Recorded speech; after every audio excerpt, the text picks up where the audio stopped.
Well, good morning. Trucker Todd here, and time for another video. Sorry there was not a Friday's video. I was in Wyoming. My signal was awful, and I was just not able to get one out in a timely fashion. So today's video will be the video that was intended for Friday. I'm not going to ramble and make it super long. But this will also probably be the last video for how to be successful in a lease purchase. After that, we'll move on to other topics. And hopefully those topics will continue to include information that'll help you to be successful. If something happens in my life that gives me new ideas for that area, I'll certainly circle back around to it. But today's deal is going to be always be prepared, and I think that was also the motto of the Cub Scouts, and so I guess I'm stealing their slogan for today. But anyway, let's not waste any more time. As I said, this is going to be short. I've got to go deliver a load, and then I'm going to take my truck to the shop. I've got to get some minor repairs. I've got a slight antifreeze leak. It looks like the lower radiator hose. My HVAC system, the air conditioning, heater, all that. The blower motor only works when I've got it in recirculation mode, and I've got a vibration like maybe a motor mount or a transmission mount. And what else? There's one more thing. Anyway, just some minor things. I don't anticipate it taking a long time to repair. Oh, I'm going to get the batteries checked because they've got about 3 or 4 hours, and then you got to start the truck, and so I'm going to make sure I don't have any bad batteries. On a lot of these trucks, companies have gone down to 3 batteries, and I've even seen a few companies with 2 batteries, and I may just need to pay out of pocket and get some extra batteries put on here so that it lasts a little longer and you don't have to wake up in the middle of the night and crank the truck. But anyway, I can't wait to tell you about this topic. I had something happen last night also that relates to this, so let's get into it. Here we go. And this is why I do this, why I'm out here, why I keep that hammer down, flying by these road signs with home on my mind, with these wheels turning round, for my family and for my kids, for this life I wanna live. And this is why I do this.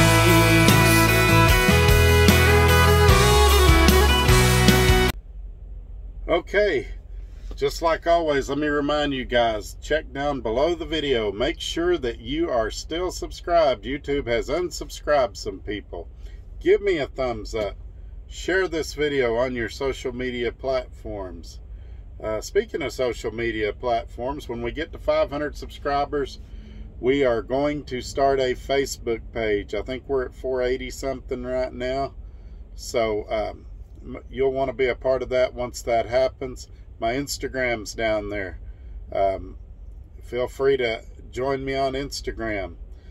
There's also my email there. Feel free to leave me an email if you want, or a comment below.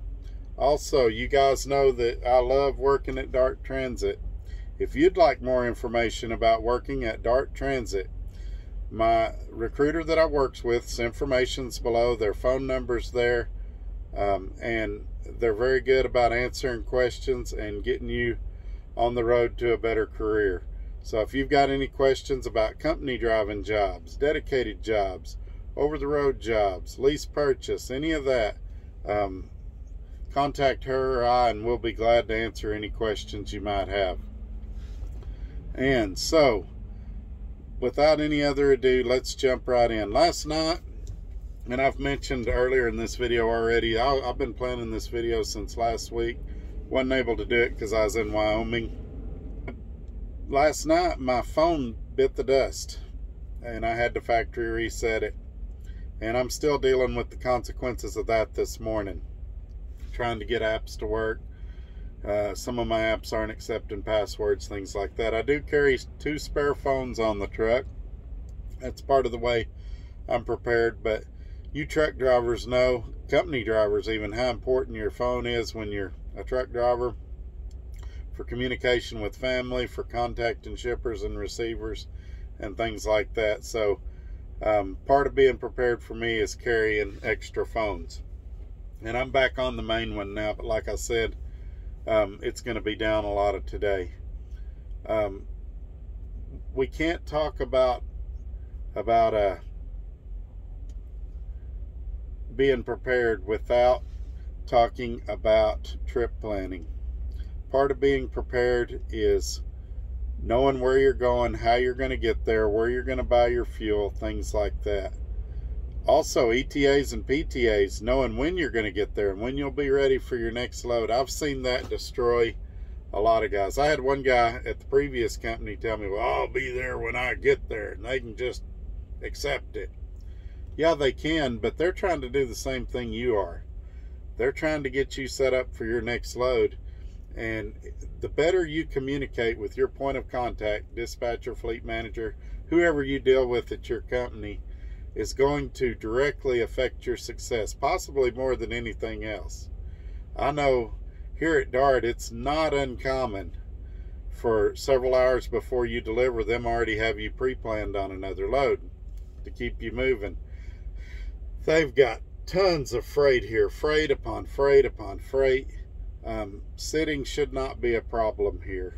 They will work you just as hard as you want to work, but they can't do that if you don't give them accurate ETAs and PTAs. Now, for you new guys that don't know what that is, that's estimated time of arrival and projected time of availability. So that's when you're going to get there, when you'll be ready for your next load.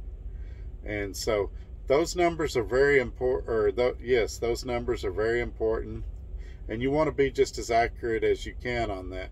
Also, if there's any changes, delays, you need to let your point of contact know so that they can adjust those times and make you as efficient as possible. Many companies now, I don't know if DART is, but I assume they are, have software that helps them optimize your performance. And if you don't give them accurate information, that software is going to give them bad information. So it makes you more efficient, it makes them more efficient, makes everybody more efficient if there's good communication. Now, what else? When I worked at the previous company and I switched trucks from the first one to the second one, you know, after the engine blew, there's videos on that. If you hadn't seen that, you can go back and watch that.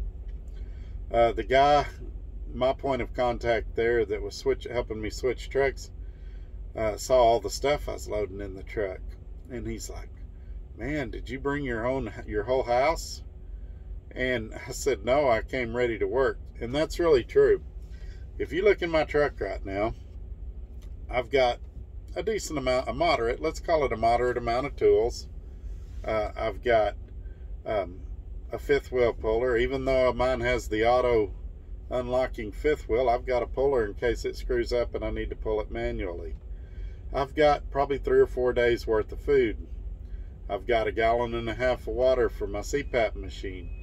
I've got 1.5 cases of drinking water in case I were to get broke down somewhere. I've got Coke Zero, not quite a case now. There's probably 8 or 12 of those left back there. I've got just all those things. I've got a TV, so that if I got stuck somewhere, snowed in somewhere, I could watch weather reports. I got an Xbox for if I have to take a 34-hour break in the truck. Just all these things. On the floorboard right beside me, I've got 2 gallons of washer fluid and 1 gallon of antifreeze. And then I've got, like I said, I've got the distilled water and everything if I needed it as well. And so things like that, I carry about 2 weeks worth of clothes. Now, we could debate that, and I might even agree with you that that might be too many clothes. I've started taking some off, but you don't want 2 or 3 days worth and have to be doing laundry all the time. And at 2 weeks, I'm usually able to pass through the house or get close to the house and do laundry at home. But if I have to do a load out on the road, I can. I've got, let's see what else, spare sheets. If I spill something on the bed, I've got an extra pair of sheets. And so just those type of things are ways that you prepare yourself out here for anything. Now, as I've said in other videos also, 31 teams in the NFL prepare to win the Super Bowl every year. Only one of them actually does. Same thing here.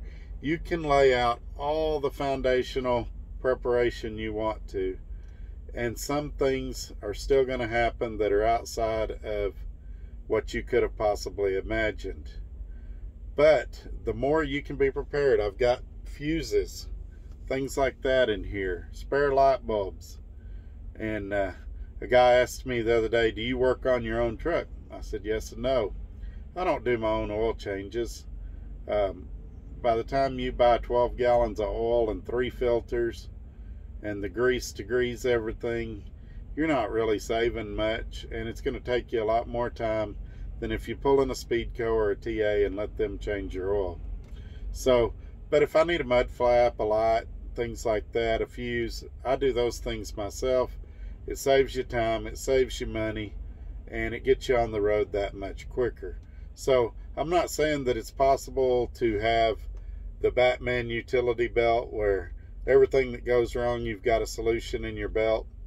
But I am saying that if you follow these guidelines that I'm telling you here, that it's going to help you get through a lot of situations and make you more efficient, which ultimately will make you more successful as a lease purchase.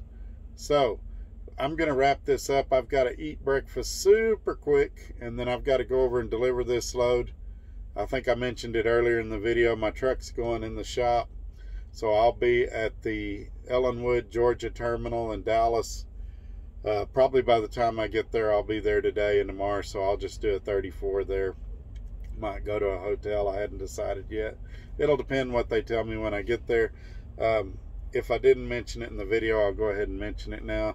My HVA system only works in recirculation, the fan, and I've got, my batteries are kind of going dead after about 3 hours, so I'm having to crank the truck a lot. I want to make sure my batteries are okay.